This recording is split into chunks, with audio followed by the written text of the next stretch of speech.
One आज हम बात करने वाले हैं through the I of traveller. इसका 3 पार्ट कंप्लीट हो गया है। चौथे पार्ट में हम लोग डिस्कशन करने जा रहे हैं। लास्ट सेगमेंट में हम लोग ने इब्ने बतूता के बारे में बात करी थी। ठीक है, इब्ने बतूता ने एक पॉजिटिव रिस्पांस दिया था। किसके बारे में? इंडिया के बारे में। ठीक है, उन्होंने पॉजिटिव रिस्पांस दिया था। अब ये बार्नियर हैं। बार्नियर कौन है? ये फ्रेंच हैं। ये अपने बारे में बताते हैं और अपने कंट्री को प्रमोट करते हैं इन कंपैरिजन टू इंडिया। ठीक है, तो ये बात आपको थोड़ा सा ध्यान रखनी पड़ेगी। तो अब चलिए स्टार्ट करते हैं। Francois Bernier belong to different intellectual tradition. ठीक है, ये यूरोप से अपना कंपेयर करते हैं। ठीक है, यूरोप के हैं निवासी और फ्रांस के हैं, तो इसी वजह से ये उनको ज़्यादा प्रेफरेंस देते हैं इन कंपैरिजन टू इंडिया। ठीक है, बार्नियर ने ट्रैवल करा कब, किस वक्त में? मुग़ल पीरियड के दौरान। ठीक है, उन्होंने ऑब्ज़र्व करा। ठीक है, वहाँ के लोगों के बारे में, प्लेसेस के बारे में। ठीक है, एक फ्रेमवर्क बनाया उनके बारे में। ठीक है, क्योंकि उस टाइम जब ये थे, उस टाइम जो मुग़ल्स जो है उनके कंटेम्प्रेरी थे, यानी कि उस टाइम मुग़ल्स का रूल चल रहा था। राइट, तो ये चीज़ आपको ध्यान रखनी पड़ेगी। फिर क्वेश्चन सबसे बड़ा क्या है कि किस बात पे ये थोड़ा से नाराज़ थे? लैंड ओनरशिप के ऊपर उन्होंने ये बात कही थी कि जो मुग़ल्स हैं, इन शॉर्ट में आप सुन लिए, जो मुग़ल्स हैं उनके पास लैंड ओनरशिप होती है। लैंड ओनरशिप होने की वजह से जो भी पीजेंट होते हैं वो, ठीक है, लैंडलेस होते हैं। इसकी वजह से उनको बहुत ज़्यादा नुकसान उठाना पड़ता है। ठीक है, चलिए देखते हैं क्या लिखा हुआ है। Bernier one of the fundamental difference Mughal and India Europe lack of private property. Point number 1। ठीक है, अब प्राइवेट प्रॉपर्टी जब नहीं होगी तो इंसान मेहनत उतना नहीं कर पाएगा और वो गरीब से गरीब होता जाएगा। ये इन्होंने कंसेप्ट बताया। आगे इससे मुलाकात होने वाली है। राइट, किसके लिए हार्मफुल होगा अगर प्राइवेट प्रॉपर्टी लेते हैं? हार्मफुल होगा स्टेट के लिए और लोगों के लिए। ठीक है, और ये प्राइवेट प्रॉपर्टी किसको मिलती है? नोबल्स को मिलती है। ठीक है, जिसकी वजह से डिज़ास्ट्रस कॉन्सिक्वेंसेस फेस करना पड़ता है। किसको? राजा को, और जो पब्लिक होती उसको। ठीक है, owning to crown ownership of the land argued the Bernier, land holder could not pass their land. इसी वजह से जो है, जो लैंड होल्डर होते हैं वो पास नहीं कर पाते हैं, ठीक है, अपनी ज़मीनों को। किस में? अपने बच्चों को वो पास नहीं कर पाते हैं। राइट, क्यों? क्योंकि उनके पास पैसा ही नहीं है, लैंड ही नहीं है, तो वो क्या पास करेंगे? ठीक है, इस वजह से प्रॉब्लम हो जाती है। ठीक, जबकि यूरोप में ऐसा नहीं है। यहाँ पर होना चाहिए इम्प्रूवमेंट ऑफ लैंड सिस्टम। ठीक है, इसी वजह से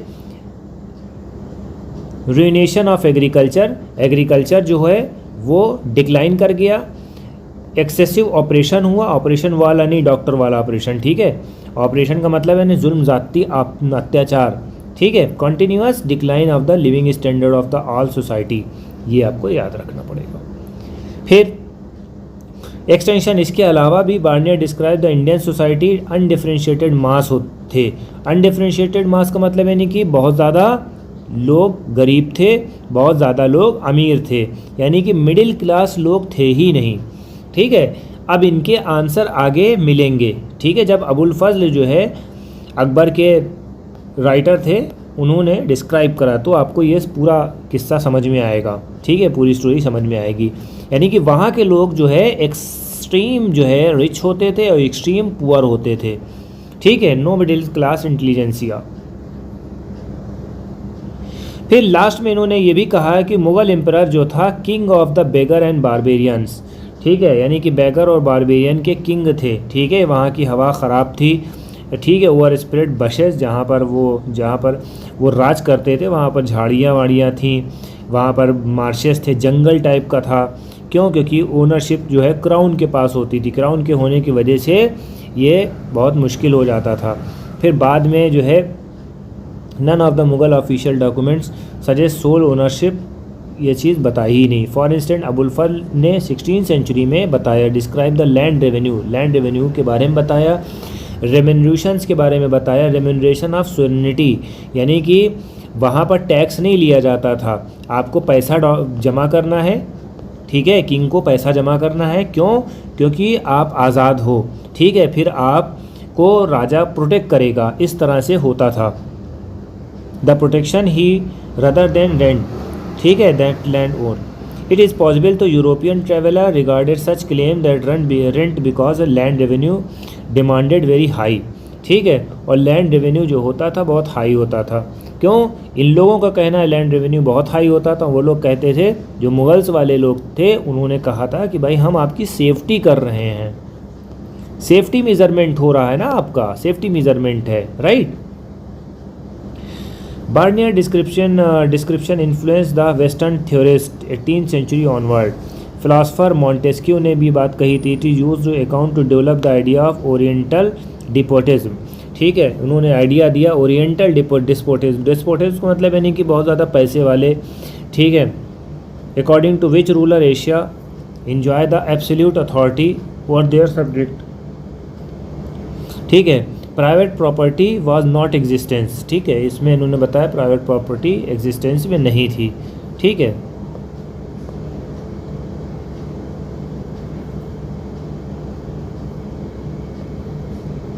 इतना क्लियर हो गया।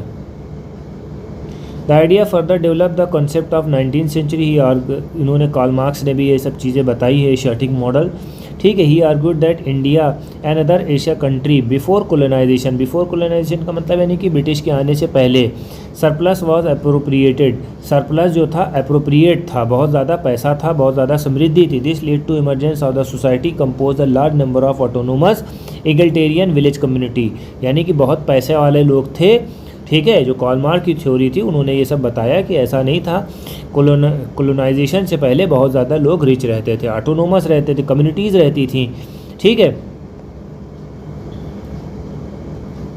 वहाँ पर बिग ज़मींदार भी रहते थे एंड अनटचेबल लैंडलेस लेबर भी रहते थे, ठीक है। तो हर तरह के लोग रहते थे, वहाँ पर बिजनेस करते थे, ठीक है। In the between the big peasant who use to hire labour and engage community production. फिर इसमें इन्होंने ये बताया, आगे बताया है कि more complex and social reality, Bernier preoccupation projecting the Mughal state tyrannical, Mughal state को इन्होंने बताया बहुत ज़्यादा टायनिकल का मतलब यानी कि बहुत ज़्यादा जालिम, अत्याचारी, कॉम्प्लेक्स सोशल रियलिटी थी। फॉर इंस्टेंट ही fail artisan and no intensive to improve their quality of manufacture since, इसमें इन्होंने बताया कि artisan had no incentive artisan को नहीं मिलता था, इस वजह से वो काम ज़्यादा अच्छे तरीके से नहीं करते थे और हर जगह एवरीवेयर डिक्लाइन हो जाता था, ठीक है। बट ऐसा नहीं था। At the same time he considered vast quality of the world precious metal, यहाँ तक इन्होंने बताया निगेटिव, फिर बाद में पॉजिटिव चीज़ें आई कि ऐसा नहीं था, मेटल जो है इंडिया से बाहर भी जाते थे, गोल्ड सिल्वर के बदले में एक्सचेंज होता था, ठीक है, लॉन्ग डिस्टेंस एक्सचेंज करते थे ये लोग मर्चेंट वाले। 50% of the population lived in town में रहती थी, इस वजह से हायर प्रपोर्शन जो था अर्बन का था इन द वेस्टर्न यूरोप में, ठीक है। Population in the western Europe in the same period in spite of Barnier describe cities camp town का मतलब क्या होता है, which mean town own there existence depending upon their survival, यानी कि कैंप टाउन का मतलब क्या होता था, जब तक राजा है, जैसे मान लीजिए कि राजा किसी कंट्री में आया या किसी स्टेट में आया और घूम रहा है, खा पी रहा है, तब तक वहाँ पर लोग प्रॉस्पेरस रहेंगे, क्योंकि राजा आया तो राजा के साथ लोग आएंगे, ख़रीदारी होगी, बिजनेस होगा, तब तक चलेगा, बाकी रैपिडली डिक्लाइन हो जाएगा, ठीक है, ठीक है। ये सब चीज़ें किसके ऊपर डिपेंड होती थी, इंपीरियल पैट्रोनेज के ऊपर डिपेंड होती थी, राइट, ये चीज़ याद रखिएगा। As in the case of question land ownership, Bernier drawing the over simplified picture, वहाँ पर ट्रेडिंग टाउन होते थे, पोर्ट्स होते थे, सेंटर होते थे, ये सब चीज़ें थी वहाँ पर। Merchant have a strong community, उनके पास मर्चेंट थे, ठीक है, उनकी एक स्ट्रॉन्ग कम्युनिटी थी, ठीक। अब यहाँ पर महाजन के बारे में इन्होंने दिया हुआ, महाजन भी थे, सेठ थे, ठीक है, नगर सेठ भी उनको कहलाते थे, फिजिशियंस भी थे, मुल्ला भी थे, पंडित भी थे, लॉयर भी थे, वकील भी थे, इस तरह के लोग वहाँ पर रहते थे। ठीक है, यानी कि हर तरह की सोसाइटी थी। बार्नियर ने क्या बोला था कि यह तो बहुत ज़्यादा रिच होंगे, यह तो बहुत ज़्यादा पुअर थे। अब यहाँ पर इसमें मिडिल क्लास के बारे में डिस्कशन चल रहा है, ये जो आप देख रहे हो, राइट। लास्ट में हम लोग बात करेंगे वुमेन्स के बारे में। 2 पॉइंट आपको बहुत अच्छे से बता देना। वुमेन्स का मतलब क्या है, स्लेव का मतलब क्या है कि वहाँ पर उस टाइम पे स्लेव को बहुत ज़्यादा पॉपुलैरिटी मिली हुई थी। यानी कि लोग जैसे मान लीजिए कि चावल दाल खरीदते हैं, उसी तरीके से लोग काजू बादाम के साथ साथ सब्जियों के साथ साथ स्लेव को भी ख़रीद लेते थे, कभी उनको गिफ्ट दे देते थे। ठीक है, यानी कि 10-20 स्लेव ख़रीद लिए, 5 स्लेव ख़रीद लिए, कहीं डांस करवाने के लिए, कहीं काम कराने के लिए, कहीं पालकी उठाने के लिए। ठीक है, इस तरह से इनको मिल जाते थे 100 and 1000 कॉइन एंड 200 स्लेव्स, इस तरह से रहता था। ठीक है, तो ये सब चीज़ें आपको पता होना चाहिए। जिस तरह से वो लोग कैमल और हॉर्स ख़रीदते थे, उसी तरीके से स्लेव भी ख़रीदते थे। स्लेव ख़रीद के वो जो अपने राजा होते थे, जो उनको भी कभी कभी डोनेट कर देते थे। तो इस तरह से इनका पूरा सिस्टम उठाया गया। दूसरी तरफ ये भी कहा गया है कि जो स्लेव थे उनका इस्तेमाल इस वजह से भी करा जाता था कि पालकिन चलती थी। पालकिन का मतलब यानी कि पुराने ज़माने में जो वो चलती थी, पालकी चलती थी, इसको 4 लोग उठाते थे। ठीक है, लोग अंदर बैठे रहते थे, राजा रानी जो अच्छे लोग थे, जैसे पावरफुल पैसे वाले लोग थे, उन लोगों को रखा जाता था, वो अपना 4 लोग उसको उठा के लेके जाते थे। ठीक है, तो इस तरह से ये सब सिस्टम चलता था।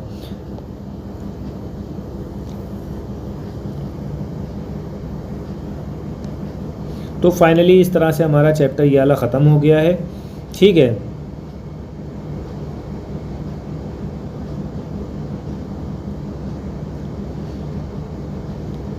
ये चैप्टर हमारा ख़त्म हो गया है। अब हम लोगों का नया चैप्टर स्टार्ट होने वाला है नेक्स्ट उसमें। Thank you.